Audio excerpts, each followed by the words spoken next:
Hello दोस्तों, क्या हाल है। तारीख आज 2 दिसंबर 2024, दिन सोमवार, हिंदी तिथि भी मार्गशीर्ष महीना शुक्ल पक्ष शुरू हो गया, प्रतिपदा यानी एकम। और आइए बात करते हैं आज के मुख्य समाचार में देश भर की तमाम बड़ी खबरों पर नजर डालते हैं। देखिए दोस्तों, एक तो आज के दिन को वर्ल्ड कंप्यूटर लिटरेसी डे के रूप में मनाया जाता है, यानी कि विश्व कंप्यूटर साक्षरता दिवस। आईटी के क्षेत्र में दुनिया भर में जागरूकता पैदा करने के लिए इस दिवस को मनाते हैं। वहीं आज के दिन को नेशनल पोल्यूशन कंट्रोल डे यानी कि राष्ट्रीय प्रदूषण नियंत्रण दिवस के रूप में भी मनाया जाता है। और दोस्तों, आज के दिन की एक ऐतिहासिक घटना भी आपको बताता हूँ। आज ही के दिन साल 1982 में 61 साल के एक बुजुर्ग को दुनिया का पहला हार्ट ट्रांसप्लांट किया गया था। हालांकि वो मरीज 112 दिन ही जी पाया था। 2 दिसंबर 1982 को ये अमेरिका में किसी इंसान में पहला आर्टिफिशियल हार्ट लगाया गया। चलिए आगे बढ़ते हैं अपन खबरों में। देखिए, पहले अच्छी खबर सरकार के लिए निकल कर आ रही है कि नवंबर महीने में सरकारी खजाने में भारी बढ़ोतरी हुई है। जीएसटी कलेक्शन रहा 1.82 लाख करोड़ रुपए का, यानी बीते महीने नवंबर में जीएसटी कलेक्शन में अच्छी खासी बढ़ोतरी दर्ज हुई। ये पिछले साल नवंबर 2023 के मुकाबले 8.5% ज्यादा कलेक्शन रहा और इसी साल अब तक 19.74 लाख करोड़ का कुल जीएसटी कलेक्शन हो चुका है। चलिए अगली खबर देखिए। राहुल गांधी ने सरकार पर आरोप लगाते हुए कहा कि भारत की जीडीपी गिरी है, महंगाई बढ़ी है, भारतीय अर्थव्यवस्था का फायदा सिर्फ गिने चुने अरबपतियों को हुआ है। बेरोजगारी ने तो पिछले 45 साल का रिकॉर्ड तोड़ दिया।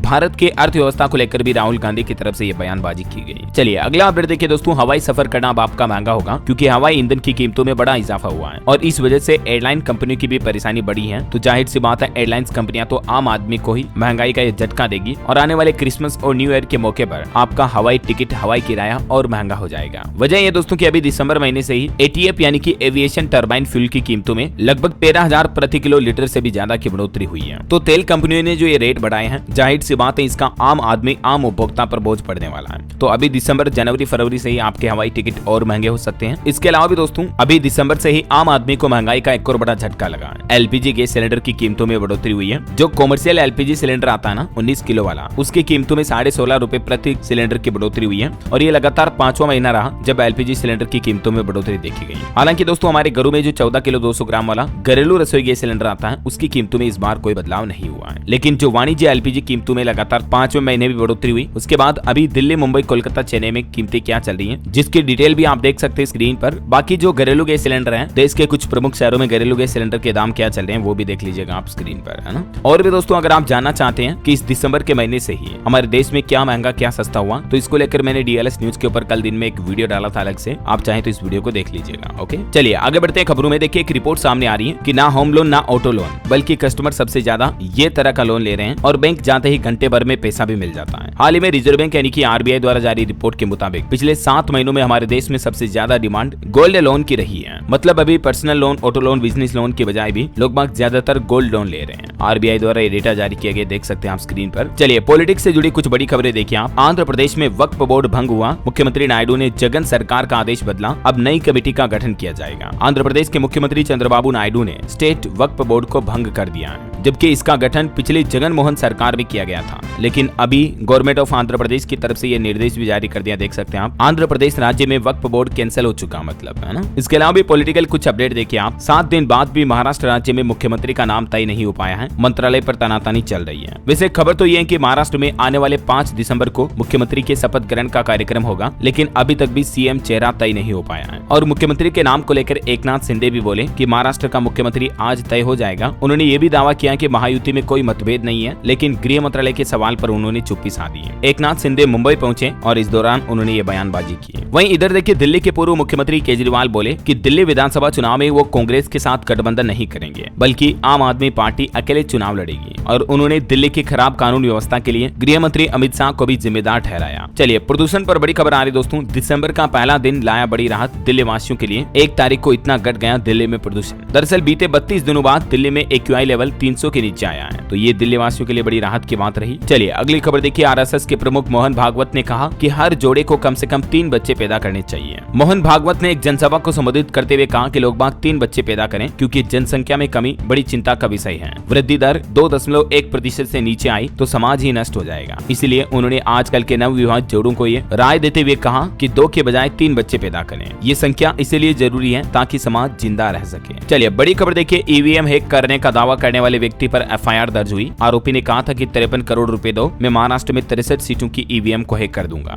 तो चुनाव आयोग ने इस शख्स पर कार्रवाई करते हुए अब एफआईआर भी दर्ज कर ली है। वहीं महाराष्ट्र में जो चुनाव हुई है दोस्तों, उसमें भी 137 ईवीएम मशीनों की जांच का आवेदन किया गया है। 11 उम्मीदवारों ने 66 लाख रुपए का भुगतान किया और इनमें शरद पवार के पोते युगेंद्र भी शामिल हैं। अब देखते हैं इस मामले पर चुनाव आयोग की तरफ से क्या फैसला आता है। फिलहाल देखिए खबर, आप असम के मुख्यमंत्री बोले कि कांग्रेस मांग रखें, हम बीप को भी बैन कर देंगे। उपचुनाव में हार के बाद कांग्रेस ने आरोप लगाया था कि भाजपा ने गोमांस बांटकर चुनाव जीता। तो इसी आरोप पर जवाब देते हुए असम के मुख्यमंत्री हिमंत बिश्व शर्मा ने मीडिया में ये बयान भी दिया, कहा कि हम गोमांस पर प्रतिबंध लगाने के लिए तैयार हैं। और खबर है कि महबूबा मुफ्ती बोली, भारत और बांग्लादेश के हालात एक जैसे हैं, वहाँ हिंदुओं पर अत्याचार हो रहा है और यहाँ भी अल्पसंख्यकों का वही हाल है। और वैसे दोस्तों बांग्लादेश में हिंदुओं पर हिंसा के बीच एक और खबर ये आ रही है कि बांग्ला में 54 इस्कॉन सदस्यों को भारत जाने से रोका गया। कहा कि स्पेशल परमिशन नहीं है, धार्मिक समारोह में भाग लेने जा रहे थे 54 भारतीय। इसके अलावा पश्चिम बंगाल राज्य में भी डॉक्टर ने क्लिनिक में एक तिरंगा लगाया, मैसेज लिखा कि बांग्लादेशी मरीज झंडे को सलाम करें तभी इलाज होगा। कुछ ऐसे ही मामले कोलकाता में भी देखने को मिले। अगरतला के अस्पतालों ने बांग्लादेशी मरीजों के इलाज करने से भी इनकार कर दिया, कहा कि वहां तिरंगे का अपमान हो रहा है, जबकि आरएसएस ने मांग की है कि चिन्मय प्रभु को रिहा किया जाए। तो ये कुछ पॉलिटिक्स का माहौल चल रहा है। और हाँ दोस्तों, आज की खबरों में आगे बढ़े इससे पहले आपको पता होगा कि जब से यूएस इलेक्शन हुए हैं उसके बाद से मार्केट में काफी बदलाव और मूवमेंट्स देखने को मिल रहे हैं। साथ ही नई साल की तैयारी में सभी ट्रेडर्स अपनी स्ट्रेटेजीज को रिन्यू भी कर रहे हैं और नई अपॉर्चुनिटी के लिए गियर अप हो चुके हैं। ऐसे में एक सही प्लेटफॉर्म का चुनाव आपके ट्रेडिंग पोटेंशियल को मैक्सिमम तक ले जा सकता है और इसीलिए मैं आपको एक प्लेटफॉर्म के बारे में बताना चाहूंगा जो आपकी ट्रेडिंग जर्नी को एफर्टलेस और इफेक्टिव बना देगा। और इस प्लेटफॉर्म का नाम है दोस्तों BlinkX। ट्रेडिंग के लिए बहुत ही बेहतरीन प्लेटफॉर्म है ये। BlinkX आपको देता है रियल टाइम अपडेट्स और सुपर स्मार्ट वॉच लिस्ट, जिसमें आप अपने फेवरेट स्टॉक्स और इंडिसेज को आसानी से ट्रैक कर सकते हैं। साथ ही ये प्लेटफॉर्म आपको देता है फ्री रिसर्च कॉल्स जो कि बताते हैं कि किस स्टॉक में एंट्री लेनी है, टारगेट्स क्या हो सकते हैं और कितने टाइम फ्रेम में आप उन्हें अचीव कर सकते हैं। इसके अलावा भी दोस्तों BlinkX का एक सबसे बड़ा हाईलाइट ये है कि ये ट्रेडिंग को जीरो ब्रोकरेज बनाता है। मतलब आप इक्विटी, करेंसी, IPO और NSE एंड F&O में अनलिमिटेड ट्रेडिंग कर सकते हैं बिना किसी हिडन चार्जेस के। लेकिन अब BlinkX को और भी ज्यादा स्पेशल बनाते हैं, वो है इनके नए प्लान्स जो हाल ही में अनाउंस हुए हैं। अब BlinkX 3 प्लान्स ऑफर कर रहा है। जी हाँ, आपने बिल्कुल सही सुना, ये प्लान्स अब और भी बेहतर और किफायती हो गए हैं। पहला प्लान 2 महीने का सिर्फ 249 रुपीज में, दूसरा प्लान 6 महीने का सिर्फ 599 रुपीज में और फिर पूरा एक 12 महीने का प्लान साल भर के लिए सिर्फ 899 रुपीज में। और हर प्लान में आपको मिलेगा unlimited trading in NSE, F&O, equity delivery, equity intraday and IPOs। तो अब आप अपनी जरूरत के हिसाब से अपने ब्रोकिंग प्लान्स को भी और आसानी से चुन सकते हैं। तो बिल्कुल अपने ट्रेडिंग पोटेंशियल को नए साल में अनलॉक करने के लिए अभी BlinkX को ट्राई करें। लिंक मैंने डिस्क्रिप्शन और पिन कमेंट में डाल दिया है, क्लिक करें और अपने ट्रेड्स को नेक्स्ट लेवल पर ले जाएं। फिलहाल देखिए आप अगली खबर। गृह मंत्री अमित शाह के दौरे से पहले छत्तीसगढ़ में 7 नक्सली और ढेर हुए हैं। छत्तीसगढ़ तेलंगाना बॉर्डर पर TSCM, DVCM और ACM के मेंबर मारे गए। AK-47 समेत अन्य हथियार भी बरामद हुए इनसे। चलिए खबर है, जय शाह ने ICC चेयरमैन का पदभार संभाला। 36 साल के शाह सबसे युवा चीफ बन चुके हैं ICC के। उन्होंने कहा कि महिला क्रिकेट को बढ़ावा देने के लिए भी काम करेंगे। और वहीं दोस्तों खेल समाचार से भी खबर है कि प्रैक्टिस मैच में भारत ने ऑस्ट्रेलिया PM11 को 6 विकेट से हराया। गिल ने 50 लगाई, हर्षित को 4 विकेट और सैम कॉन्स्टांस ने 107 रन बनाए। और वहीं खबर है कि रोहित शर्मा ने अपने बेटे का नाम आहान रखा। पत्नी रितिका ने इंस्टाग्राम पर स्टोरी शेयर की, 15 नवंबर को बेटे का जन्म हुआ था। चलिए खेल समाचार के बाद आगे बढ़ते खबरों में। देखिए खबर है कि भारत और मलेशिया हरिबाऊ शक्ति युद्धाभ्यास करेंगे। 2 दिसंबर से कुआलालंपुर में ये युद्धाभ्यास शुरू होगा। राजपूत रेजिमेंट की बटालियन हिस्सा लेगी। भारत और मलेशिया के बीच 2 दिसंबर से लेकर 15 दिसंबर के बीच ये संयुक्त सैन्य अभ्यास का आयोजन होने जा रहा है। चलिए खबर देखिए दोस्तों, मध्य प्रदेश का ये मामला है जहां एक पूर्व विधायक के पति और देवर समेत 25 लोगों को कोर्ट ने उम्र कैद की सजा सुनाई, क्योंकि इन्होंने 5 साल पहले पीट कर एक कांग्रेस नेता की जान ले ली थी। तो इसी मामले पर अब ये कोर्ट की तरफ से फैसला सुनाया गया। चलिए खबर है दोस्तों, राजस्थान के उदयपुर में देखिए एक बिजनेसमैन के घर 50 किलो सोना मिला और एक भाजपा नेता के भाई के पास भी 5 करोड़ केस भी मिला। 19 ठिकानों पर यह छापेमारी हुई। चलिए खबर है, मध्य प्रदेश में महाकाल मंदिर में ATM जैसे मशीन से मिलेगा लड्डू का प्रसाद। QR कोड से ऑनलाइन करना होगा पेमेंट। भाजपा अध्यक्ष JP नड्डा ने इस नई टेक्नोलॉजी का शुभारंभ किया। वहीं खबर है दोस्तों, पंजाब में भगत सिंह की प्रतिमा पर सियासत गरमाई। उद्घाटन को लेकर फंसा पेच। भाजपा ने आरोप लगाया कि सरकार कर रही शहीद का अपमान। और पंजाब वासियों के लिए एक अच्छी खबर तो ये कि पंजाब में बनेगा एक और नया हाईवे। चंद मिनटों में घंटों का सफर पूरा हो पाएगा। दरअसल हमारे देश के परिवहन मंत्री नितिन गडकरी की तरफ से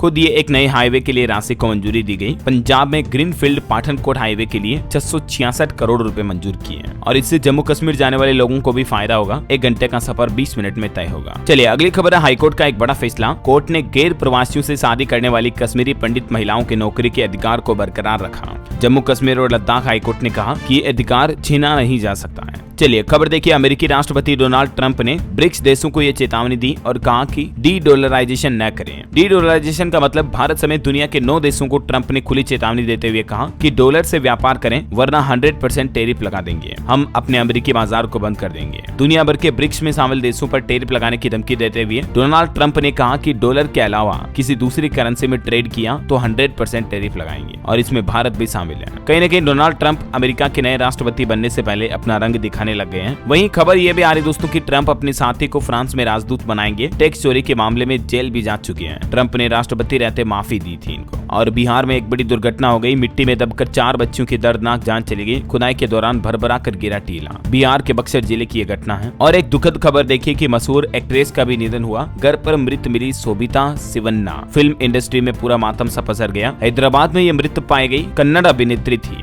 बताया जा रहा है कि कहीं न कहीं फांसी लगाकर इन्होंने खुद की जान ले ली है। अभी उम्र इनकी मात्र 30 साल थी और अभी तक कारणों का पता नहीं चल पाया कि आखिर इन्होंने ये कदम क्यों उठाया। और मणिपुर राज्य से खबर आ रही कि 9 जिलों में मोबाइल इंटरनेट पर प्रतिबंध को 3 दिसंबर तक बढ़ाया गया। मणिपुर सरकार की तरफ से कल रविवार को यह बड़ा फैसला लिया गया। मणिपुर में जो कुकी मेते समाज के लोगों द्वारा हिंसा का माहौल पैदा हो रहा है, तो इसी बीच 9 जिलों में ये मोबाइल इंटरनेट पर प्रतिबंध बढ़ाया गया है। अब 3 दिसंबर तक सेवाएं निलंबित रहेगी। और वो 9 जिले कौन कौन से, जिनके नाम और लिस्ट भी आप देख सकते हैं स्क्रीन पर। चलिए फिल्म इंडस्ट्री से खबर आ रही दोस्तों की पुष्पा 2 फिल्म ने एडवांस बुकिंग में कई फिल्मों को पछाड़ा। बीते 24 घंटों में ही 3 लाख से ज्यादा की टिकट बिकी। हिंदी वर्जन में KGF चैप्टर 2 से भी आगे निकली पुष्पा 2 फिल्म। वहीं खबर है तलाक की खबरों के बीच काम पर लौटी ऐश्वर्या। मेकअप आर्टिस्ट ने उनके साथ एक तस्वीर शेयर की। फैंस बोले कि आखिरकार क्वीन काम पर वापस लौट आई। साइबर क्राइम पर एक बड़ी चौंकाने वाली रिपोर्ट सामने आ रही दोस्तों कि हमारे देश में लगातार साइबर फ्रॉड के मामले बढ़ रहे हैं। DPDP एक्ट पर अमल में देरी भारी पड़ रही है। अगर ये एक्ट लागू हुआ तो कंपनियों के द्वारा डेटा बेचना आसान नहीं हो पाएगा।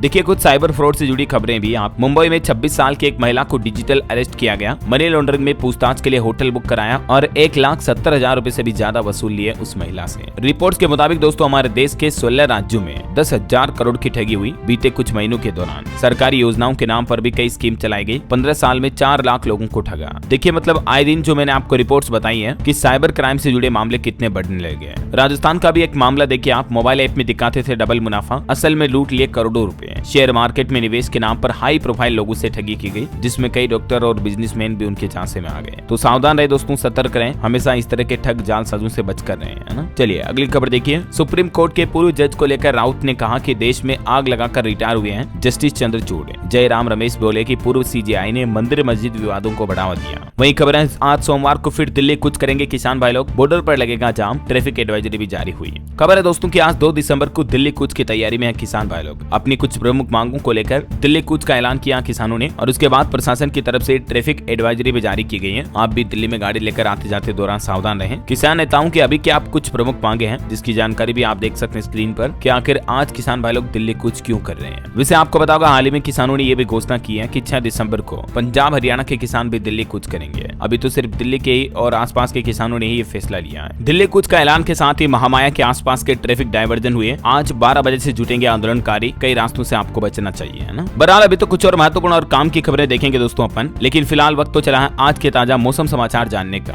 तो देखिए सबसे पहले कुछ अपडेट चक्रवात तूफान फेंगल को लेकर। ये तूफान भी लोगों के लिए मुसीबत सा बन रहा है। तमिलनाडु और पुडुचेरी के कई इलाके जलमग्न हुए। चेन्नई का मेडली सबवे भी बंद हुआ क्योंकि इस तूफान की वजह से भारी बारिश शुरू हो चुकी है कई जगहों पर। फेंगल तूफान की वजह से पुडुचेरी में तो बाढ़ जैसे हालात पैदा हो गए हैं। बारिश का 30 साल पुराना रिकॉर्ड टूट गया। दिसंबर महीने में इतनी बारिश हुई। चेन्नई में इस तूफान की लैंडिंग के दौरान क्रॉस विंड में एक प्लेन भी फंस गया। हालांकि गनीमत रही कि ये प्लेन को नुकसान नहीं हुआ, वरना कई लोगों की जान जा सकती थी। इस तूफान की वजह से भारी बारिश के साथ ही 90 किलोमीटर प्रति घंटा की रफ्तार से हवाएं भी चल रही हैं और ये तूफान का असर केरल, कर्नाटक और आंध्र प्रदेश राज्यों में भी देखने को मिल रहा है। देखिए कुछ और मौसम अपडेट। देश के 5 राज्यों में अभी कोहरा छाने की चेतावनी है। जम्मू कश्मीर में बर्फबारी का अलर्ट। मध्य प्रदेश भोपाल में नवंबर में ठंड का 36 साल का रिकॉर्ड टूटा और बाकी तमिलनाडु पुडुचेरी में तेज बारिश हो रही है। इधर मध्य प्रदेश में देखिए 20 दिसंबर से कड़ाके की ठंड पड़ेगी। उत्तर भारत से आएंगी बर्फीली हवाएं भी। राजस्थान में भी कोहरा छाने की संभावना है। पारा गिरने से दिन रात में सर्दी बढ़ी है। उत्तर प्रदेश में लगातार तीसरे दिन मेरठ सबसे ठंडा इलाका रहा और छत्तीसगढ़ में भी फेंगल तूफान का असर दिखा, कई जिलों में भारी बारिश हुई। मुख्यमंत्री विष्णुदेव साय ने धान को बचाने के निर्देश भी दिए। हरियाणा में भी पश्चिमी विक्षोभ से और बढ़ेगी ठंड, तापमान आधा डिग्री तक गिरा। पंजाब में देखिए 22 साल बाद सूखा रहा नवंबर का महीना। 2002 के बाद पहली बार ऐसा हुआ कि नवंबर में पंजाब में बारिश नहीं हुई। और भी अगले 24 घंटों के दौरान मौसम का पूर्वानुमान क्या रह सकता है, कुछ संभावित गतिविधियां आप देख सकते हैं स्क्रीन पर। ओके, और मौसम के बाद कुछ मार्केट अपडेट पर नजर डालते हैं, क्योंकि दोस्तों कल संडे था तो सोना चांदी के भाव में कोई बदलाव हुआ नहीं है, इसलिए आज मंडे को वही लेटेस्ट रेट है जो मैंने आपको कल बताए थे अपडेट, है ना। तो इसीलिए चलिए कुछ मार्केट अपडेट्स देख लेते हैं। तो देखिए शेयर बाजार में इस सप्ताह गिरावट का अनुमान है। कमजोर जीडीपी डेटा से लेकर आरबीआई की मीटिंग जैसे 5 फैक्टर्स बाजार की चाल तय करेंगे। शेयर बाजार में अभी पिछले कुछ दिनों के दौरान उतार चढ़ाव बढ़ा है। ऐसे में शेयर बेचना या होल्ड करना है, ये बाजार के रुझान से ज्यादा कंपनी की स्थिति पर निर्भर करता है। देखिए एलआईसी का भी मार्केट कैप बीते एक सप्ताह में 60,000 करोड़ रुपए बढ़ा, जबकि इन्फोसिस की वैल्यू 18,000 करोड़ रुपए घटी।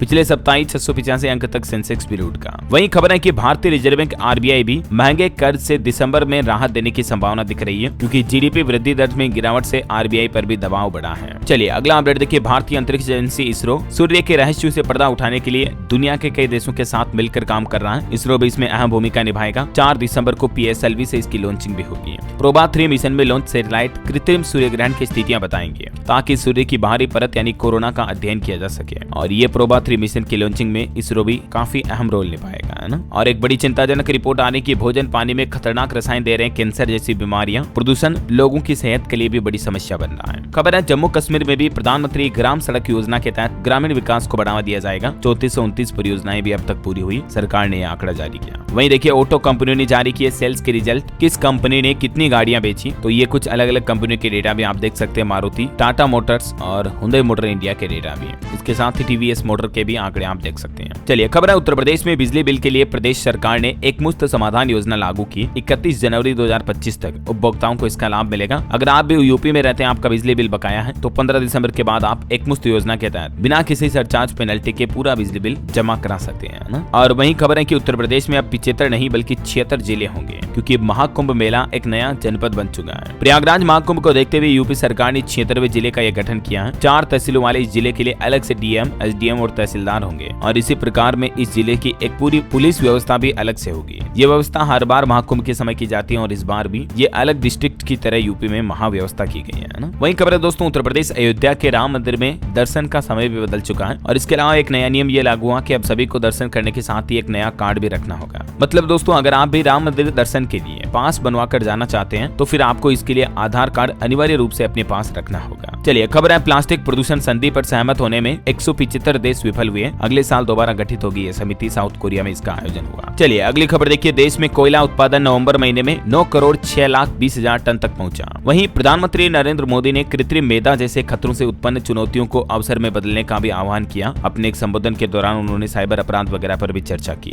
वहीं देखिए उत्तर प्रदेश में पर्यटन उद्योग को मिलेगा बढ़ावा। इस राज्य के मॉडल पर काम शुरू हुआ। योगी सरकार ने इसका रोडमैप भी तैयार कर लिया है। दरअसल उत्तर प्रदेश में भी सरकार पर्यटकों को बढ़ावा देने के लिए राजस्थान के मॉडल पर काम शुरू कर रही है, और इसी सिलसिले में यूपी में 7 दिसंबर को लखनऊ में एक कॉन्क्लेव का आयोजन भी किया जाएगा, जिसमें राजघरानों के प्रतिनिधि, होटलों के संचालक, निवेशक और सलाहकार भी हिस्सा लेंगे। यूपी के पर्यटन मंत्री की तरफ से ये पूरा प्लान भी बताया गया है ना। वहीं खबर है सीएम योगी ने सामूहिक विवाह कार्यक्रम को दहेज प्रथा का प्रहार बताया, और बोले कि अब कोई भी बेटी अनब्याही नहीं रहेगी। चलिए खबर है पीएम मोदी अब हरियाणा से शुरू करेंगे बीमा सखी योजना। महिलाएं इस योजना से आत्मनिर्भर हो पाएगी। इस योजना के पात्रता से लेकर आवेदन तक पूरी डिटेल भी जारी कर दी है सरकार ने खुद भी। वैसे तो करीब 9 साल पहले पीएम नरेंद्र मोदी ने ही हरियाणा के पानीपत से बेटी बचाओ बेटी पढ़ाओ अभियान की शुरुआत की थी, आपको पता होगा। तो इस दौरान उन्होंने लिंगानुपात वगैरह पर भी चर्चा की, और अभी पीएम मोदी का प्लान है महिलाओं को बीमा सखी योजना के रूप में नियुक्त किया जाएगा। अब इस योजना में शामिल होने के लिए पात्रता की शर्तें क्या क्या होगी देख सकते हैं आप। 18 से 50 साल की महिलाएं आवेदन कर सकती हैं, और स्पेशली ग्रामीण इलाकों में रहने वाली महिलाओं को इस योजना का लाभ मिल पाएगा, है ना। आवेदन करने के लिए क्या क्या दस्तावेज यानी कि डॉक्यूमेंट्स चाहिए, जिसमें आधार कार्ड, मूल निवास प्रमाण पत्र, बैंक खाता विवरण, पासपोर्ट साइज फोटो वगैरह वगैरह। और बीमा सखी योजना में ऑनलाइन की भी आवेदन प्रक्रिया सुविधा दी जाती है। आप सरकार के आधिकारिक पोर्टल के जरिए ऑनलाइन आवेदन कर सकते हैं। चलिए अगली खबर देखिए। हरियाणा में आज सोमवार से ही बड़े रेट पर रजिस्ट्री होगी। एनसीआर में बड़े सबसे अधिक जमीन के सर्कल रेट भी। हरियाणा में 10 से 30% तक की बढ़ोतरी हो जाएगी अब प्रॉपर्टी के रेट्स में, क्योंकि दोस्तों रजिस्ट्री करवाना अब महंगा होगा।